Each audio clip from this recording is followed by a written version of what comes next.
Welcome to the Brian Chung Podcast, where I share stories, interviews, adversity, successes, wins, and losses.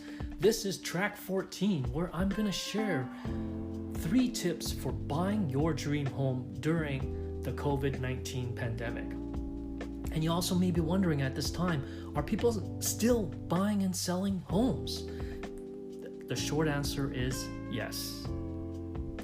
So what's my first tip? The first tip is qualifications. Qualify. This has not changed. Getting pre-approved is probably the most important step in the home buying process. I can't stress this enough.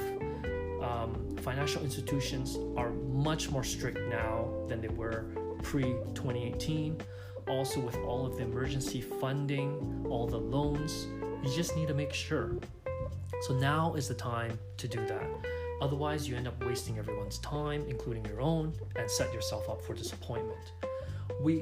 When you qualify, you look into, well, what can I afford? What is my source of down payment? What if I get my hours reduced or my paycheck temporarily suspended? Can I still afford my monthly payments? Remember, some of the monthly payments could include your mortgage, which is a combination of principal and interest. Monthly strata fees if you buy a stratified property, property taxes, insurance, utilities, internet, and food. Banks have ratios for a reason, so usually you'll hear things, a ratio of 32% and 40%, GDS and TDS ratio, and those get thrown around where basically that's your stress test for meeting the minimum requirements in order to show your ability to pay your monthly payments. Okay, so what's your risk level with the bank?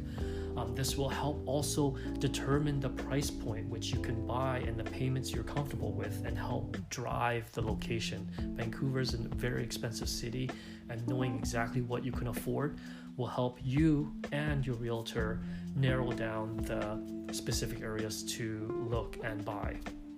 So all of these answers can be obtained by talking to your mortgage professional. So first tip is qualification. The second one is constant and active communication with your realtor.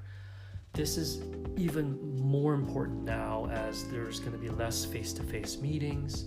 You're going to have to even communicate even more, which also means you're going to have to like working with them. Does your realtor have the same values and the same things of interest that you like, okay? And remember, you both are working as a team, working towards a common goal of one, finding your home, finding your dream home. This also means that sometimes your realtor partner will need to ask you the right questions, and they may ask more questions as the situation evolves and things like that to better understand your dream home. Okay? So you got that. The first one is qualification. The second one is constant active communication with the realtor. The third one is know what you want and know what you don't want in a home. Okay? Hopefully this hasn't changed too much with the pre-pandemic times. Maybe you want to be very close to amenities and you want to be close to the SkyTrain now. Before you didn't want to be as close to the SkyTrain. So on a piece of paper, I highly suggest you write down your top 5 must-haves, but be realistic and be consistent with number 1, your budget. What can you afford and what are you qualified for, okay? So your top 5 must-haves, your top 5 maybe what you don't like, okay? Make sure you write this down. You have to write this down.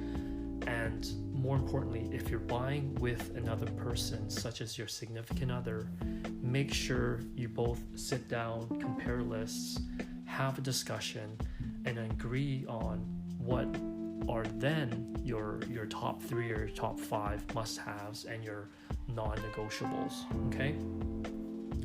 So hopefully, if you are looking for a home during this time, you can keep these 3 tips in mind. 1, make sure you qualify and get pre-approved for a mortgage. 2, have constant and active communication with your realtor. And 3, know really what you want and what you don't want, okay? Thank you very much. for listening during this time. Hope you and your family are staying safe, healthy, and thank you for listening.